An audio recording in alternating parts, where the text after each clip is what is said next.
समझने का कोशिश किए होंगे। आज ज़रूर हम लोग अपने आप को बोर महसूस हो रहा होगा, लेकिन ऐसा अवसर हमेशा हर दिन नहीं मिलता है। और ये जो अवसर है, ये अवसर वही है जो हम अपनी अधिकार, हक अधिकार और अपने जीने का, रहने का और देश की व्यवस्थाओं को सुदृढ़ और अच्छा बनाने का अवसर इस मंच के माध्यम से आपको सभी ने अपनी बातें रखी हैं। मैं ज़्यादा नहीं कहूँगा क्योंकि बहुत सारे बातें आप लोग के बीच में अच्छी अच्छी बातें रखे। हमारे GR नेगी सर और इधर राजू नाग भैया और दीदी अभी हम लोग के लिए एक प्रेरणादायक गीत गाई। उस गीत में जो हमारे लिए जो अधिकार की बातों को आपके बीच में प्रस्तुत करने का प्रयास किया, अगर आप समझे होंगे तो हमारे लिए बहुत ही महत्वपूर्ण है। साथियों, आप लोग जानते ही हैं, हम लोग आज तो एकत्रित हुए हैं, हम जिस संविधान की बात कर रहे हैं, जिस संविधान की बात हम लोग आज बाबा भीमराव अंबेडकर साहब के जयंती के अवसर पर हम लोग जो अपना बखान कर रहे हैं, ये हमारे देश के नागरिक के लिए, हमारे देश के अंदर जितने भी नागरिक हैं उनके हक अधिकार के लिए उन्होंने जो लिखा है, और आज इस भारत देश को एक इस संविधान की बुक में बांध कर रखे हैं, और इस संविधान के तहत अब इस देश चल रहा है। इसको लेकर हम लोग आज यहाँ अपनी अपनी बात प्रस्तुत कर रहे हैं। आप लोग जानते हैं उनका जन्म, आप लोग तो आपके बीच में सभी लोग बात रखे, जन्म हुआ उसका 135वां जन्मदिन हम लोग आज मना रहे हैं। और उनके संघर्ष के बारे में अगर आप लोग के बीच में बहुत सारे आपके वक्ताओं ने रखे हैं, आप लोग महसूस कर रहे होंगे, खासकर मेरे छात्र इधर बैठे हुए हैं, बाकी बुद्धिजीवी अनुभवी बैठे हुए हैं, वो सब के लिए एक स्थानीय आज हम लोग है, वो एक शिक्षा का स्तर बढ़ाने का और मजबूत करने का एक अवसर है। उस अवसर को हम लोग बेकार जाने नहीं देना चाहिए, क्योंकि इस अवसर पर हम लोग को जो महत्वपूर्ण ज्ञान और महत्वपूर्ण अधिकारों की बात चर्चाएं हो रही है, उस पर अच्छे से गहराई से सुनने की ज़रूरत है। आप लोग जानते हैं भीमराव अंबेडकर की जो उनकी तकलीफ, जो जिस तरीके से उन्होंने अपनी जन्म से लेकर अब पढ़ाई में ही उनका संघर्ष नहीं रहा, पढ़ाई के लिए ही उनका संघर्ष नहीं रहा, संघर्ष समाज के लिए भी, अपने खुद के लिए भी, जीने के लिए भी उन्होंने संघर्ष किया। और उस संघर्ष के बीच में निकल करके आज जिसको हम लोग याद कर रहे हैं, जो इस देश का, देश ही नहीं विश्व का सबसे बड़ा महाअनुभव और महाज्ञानी और 32 डिग्रियां लिखने वाले सबसे ज्ञानी व्यक्ति के रूप में उनको नवाजा जाता है। और इसके लिए हम सबको सोचने की ज़रूरत है। पढ़ाई के क्षेत्र में संघर्ष तो किया ही, पढ़ाई के क्षेत्र में अगर आपको बता दूं, उन्होंने पढ़ाई के बारे में पूर्ववक्ताओं ने भी कहा, उनको पढ़ने के लिए अधिकार नहीं दिया जाता था, पढ़ने के लिए स्कूल में एंट्री करने नहीं, स्कूल में घुसने नहीं दिया जाता था। ये तकलीफ हो तो जेले, इतना ही नहीं, उनको पानी पीने का भी नसीब नहीं था। जो जातिवाद, छुआछूत के वजह से उन्हें ग्रसित था, और इससे कैसे आगे निकलना है, ये जो छुआछूत और जातिवाद से कैसे आगे निकलना है, इस देश के लोगों को बराबरी का हक दिलाना है, इनको उसी संघर्ष में ध्यान आया।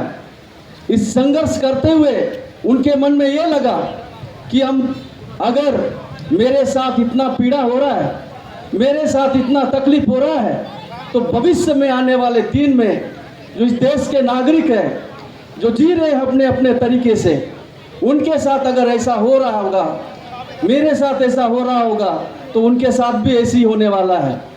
ये उनके मन में अनुभव आ गया था।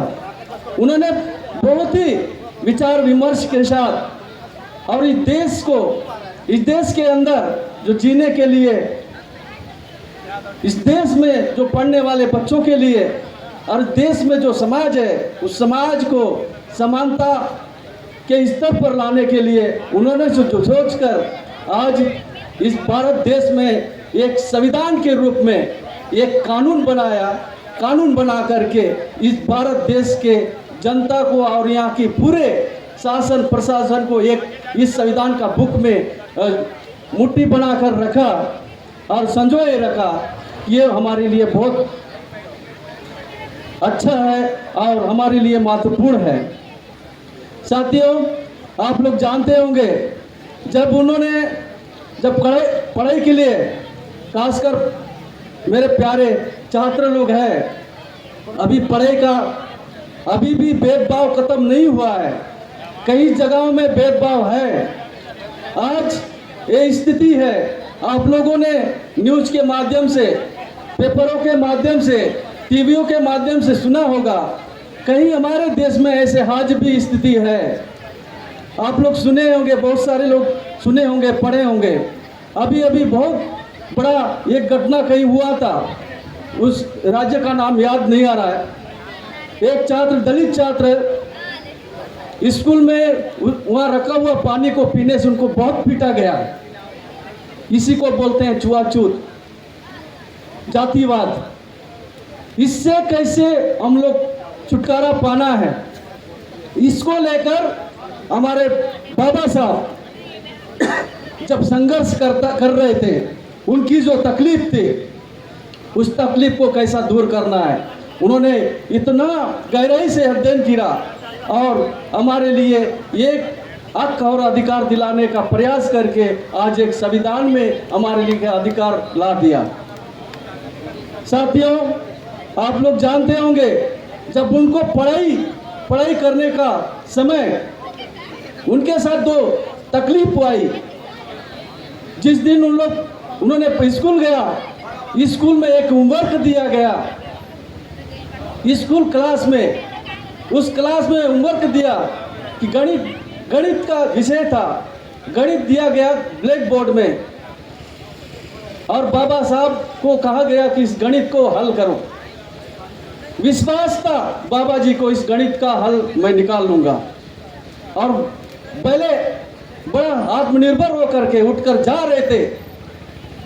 जो छुआछूत को मानने वाले बच्चे कहने लगे टीचरों से, नहीं, पहले हम लोग वहाँ का टिफिन, जो उस ब्लैक बोर्ड के पीछे में जो टिफिन पड़ा है, हम लोग खाने के लिए रोटी लाए हैं, जो ब्लैक बोर्ड के पीछे हम लोग रखे हैं, उसको पहले हटाएंगे, उसके बाद भीमराव अंबेडकर जाके उस ब्लैक बोर्ड में लिखेगा। क्यों नहीं तो हमारा ये खाने वाला छुआछूत हो जाएगा, हम लोग खा नहीं पाएंगे। क्या आज भी ऐसा चाहते हैं आप लोग? नहीं चाहते हैं ना। इस व्यवस्था को बदलने के लिए उन्होंने ये जो उनके साथ जो घटना हुआ, फिर उनको हटाया गया, उनको ये सीख मिला हुआ। अंबेडकर जी सोचने लगे, मेरे साथ मैं क्या गुनाह किया हूँ? अगर मैं उस टिफिन को छूंगा या उस टिफिन में स्पर्श होगी तो उनकी रोटी या वहाँ जो भी सामान रखा हुआ सड़ जाएगा क्या? सड़ सकता है? नहीं सड़ सकता है ना। तो उनके विचार कैसे रहा होगा जो उनको नहीं मानने वाले, जो छुआछूत मानते थे। ये स्थिति के साथ उन्होंने झेला और उन्होंने उसी दिन तय कर दिया ये क्या हो रहा है। ये तो हमारे समाज के लिए, मेरे साथ नहीं, हमारे समाज में जितने भी दलित वर्ग के लोग हैं, पिछड़े वर्ग के लोग हैं, जो पढ़ रहे हैं, उनके साथ ये स्थिति होने वाला है। ये सोच करके उन्होंने उस दिन से तय किया इस व्यवस्था को कैसा खत्म किया जाए। ये उनके साथ बहुत सारे उदाहरण ऐसे हैं। जब ये बता रहे थे, उनका जो परिवार है, उनके जो पिता है सैनिक वर्ग से हैं, सैनिक है, सूबेदार हुआ करते थे। जब जिस दिन जो भीमराव अंबेडकर जब पढ़ रहे थे, जिस दिन छुट्टी हुआ उस दिन उनके पिताजी को मिलने के लिए एक दूसरे शहर में जाना चाह रहे थे। एक ट्रेन में आकर के एक स्टेशन में उतर गए, जो लास्ट गाड़ी था, और दोबारा वहाँ से एक गाड़ी नहीं मिला। तो वहाँ एक बैलगाड़ी वाला रहा, बैलगाड़ी वहाँ खड़ा था। उनको पूछे, भाई साहब हम लोग को फलाना जगह जाना है। तो बिल्कुल मैं जाऊँगा, और अभी कोई गाड़ी तो नहीं है। और वो जो बैलगाड़ी वाला भी सोचा कि नहीं, अभी तो मेरे को भी कोई सवारी नहीं मिलने वाला है, चलो आप बोल रहे हैं तो 3 लोग हो तो मैं ले जा दूंगा। फिर जब गाड़ी में कितना लोग है, फिर पूछे, नहीं अरे जितना देना है दो। फिर भीमराव बोला कि नहीं, फिर भी कितना लोग हैं। उनको समझ में आ गया था कि ये भी हम लोग के साथ यही करने वाला है। और फिर भी नहीं, बैठो ना, बाद में जो भी होगा देखा जाएगा। गाड़ी वाहन वाला कहा और बैठ गए।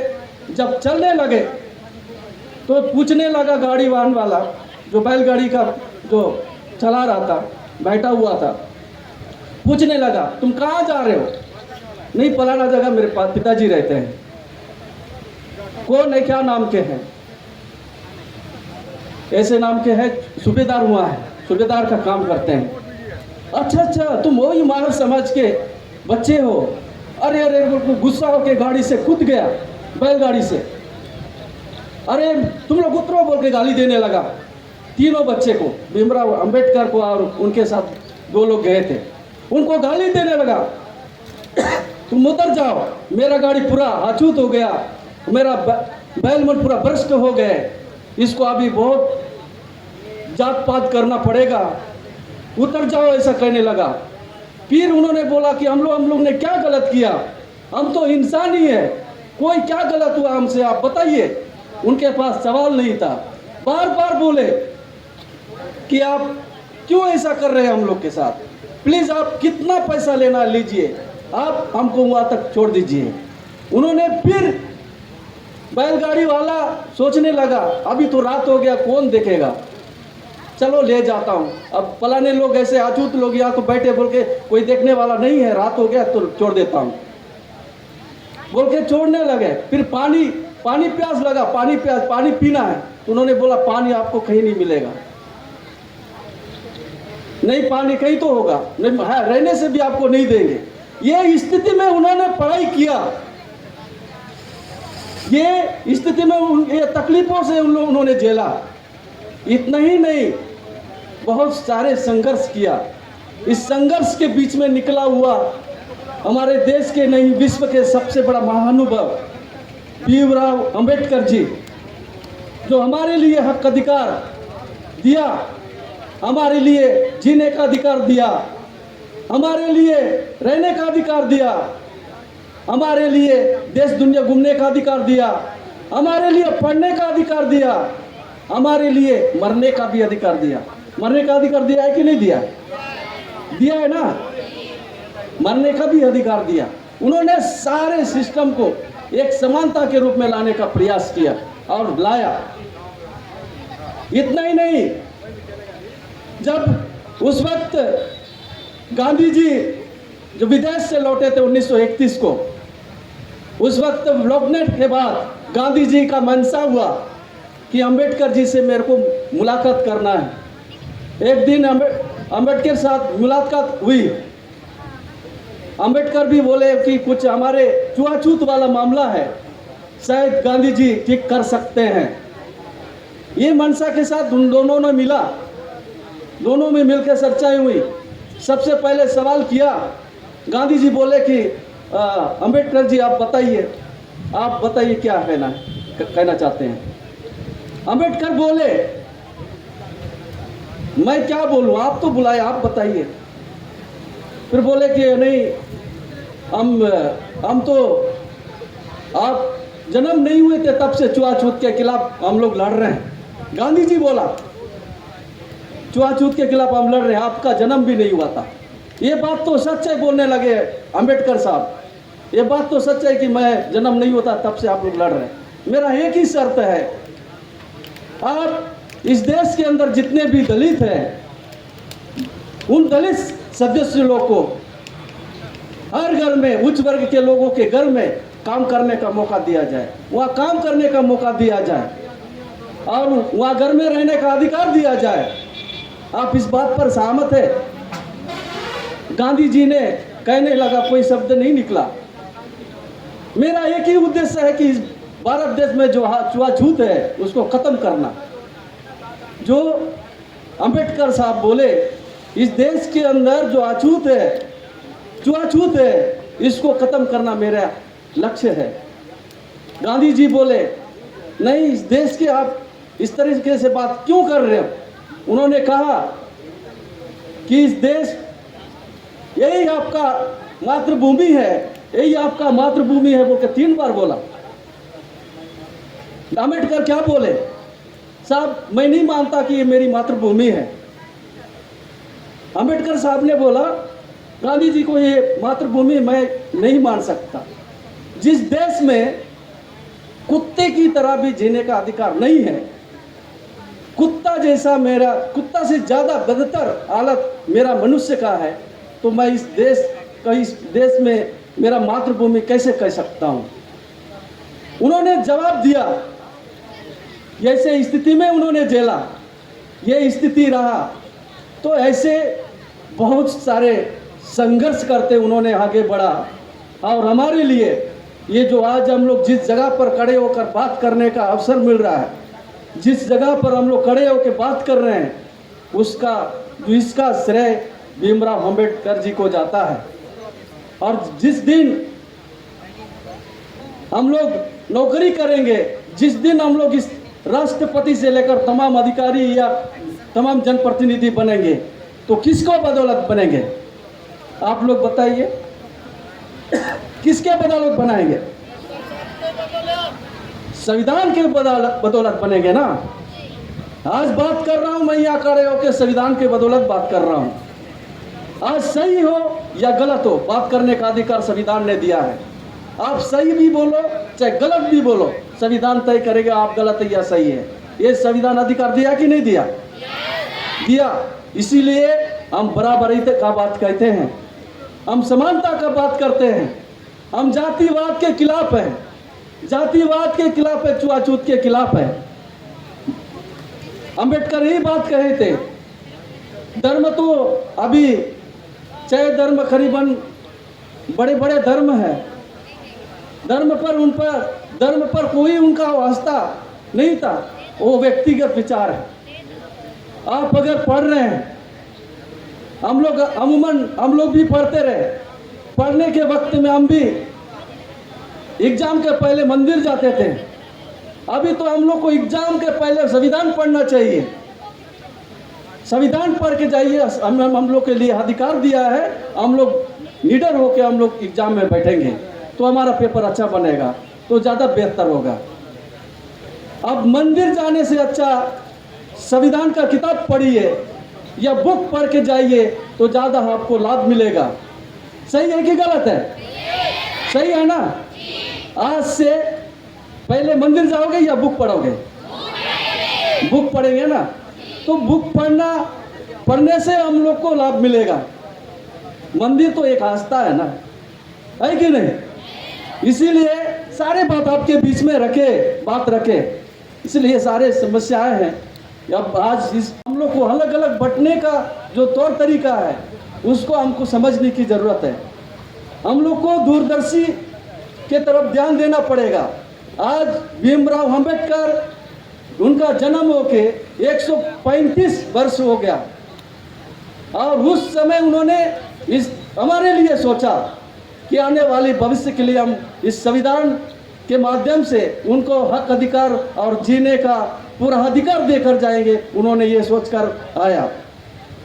इसीलिए ये जो संविधान है, संविधान को हर किसी को पढ़ना चाहिए, पढ़ने वाले व्यक्ति को, जो भी पढ़े लिखे हैं सब लोग को पढ़ने की जरूरत है। आज से पढ़ोगे कि नहीं पढ़ोगे? संविधान पढ़िए, ज़्यादा भगवान, ज़्यादा पूजा पाठ पर आप लोग करना, जब करना है करिए, लेकिन संविधान पर सबसे ज़्यादा ध्यान दीजिए, ठीक है? और मेरे पास चिट्ठी आए टाइम आउट, इसीलिए मैं अपनी बात को, ये भी एक संविधान का हिस्सा है, इस बात को मानना पड़ेगा। इसीलिए मैं आप सभी इस अवसर पर, आप सभी प्यारे बच्चों और सभी महानुभाव, अधिकारीगण, शिक्षकगण, जनप्रतिनिधिगण, उन सभी को मैं पुनः इस अवसर पर शुभकामनाएं देते हुए जय भीम, जय संविधान कहते हुए मेरी बात ही विराम देता हूँ। आप सबको जय भीम। जोरदार तालियां एक बार मैं कुंजाम जी के लिए। संविधान के नियम के पालन करते हुए अपने उद्बोधन को यहीं पर समाप्त किए। हकीकत उसने जो शब्द अंतिम में बोले, मैं संविधान का पालन कर रहा हूँ और पालन किए। मैं मान्यवर जी का अधूरी मंशा को पूरा करने का, मेरे शब्दों से करने का प्रयास करूँगा। मैं इन बच्चों को, अभी मान्यवर जी पढ़ाई पर बोल रहे थे, मैं एक छोटा सा लेख लिखा हूँ। मैं पाठशाला और मंदिर में टंगी हुई वह बदनसीब घंटी हूँ। मैं पाठशाला और मंदिर में टंगी हुई वह बदनसीब घंटी हूँ। सुबह शाम माता पीट पीट कर रोज तुम्हें पैगाम देती हूँ। सुबह शाम तुम्हें माता पीट पीट कर रोज पैगाम देती हूँ। दलित शूद्र आदिवासी जरा ऐसा रास्ता खोज लो, दलित शूद्र आदिवासी जरा ऐसा रास्ता खोज लो। तुम्हें जाना कहाँ है, मंदिर या पाठशाला? वक्त आया है अब सोच लो, वक्त आया है अब सोच लो। आप लोगों को जाना है, मंदिर जाना है या फिर पाठशाला जाना है? नाथ सर थोड़ा नहीं, ये सुनो ना मेरे बात।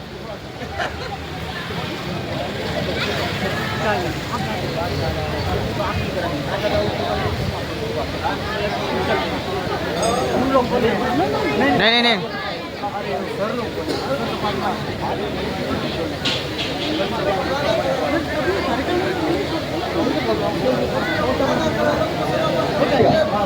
तो ठीक है, धन्यवाद। बच्चे लोग आप तैयार हो जाइए और सोचना है भाई, आप लोगों को 2 जगह मंदिर घंटी बजती है और एक ही समय, सुबह सुबह शाम शाम 2 जगह घंटी बजती है। वो घंटी में आपको क्या पैगाम देती है, जाना कहाँ है, आप सोच लीजिए। हाँ।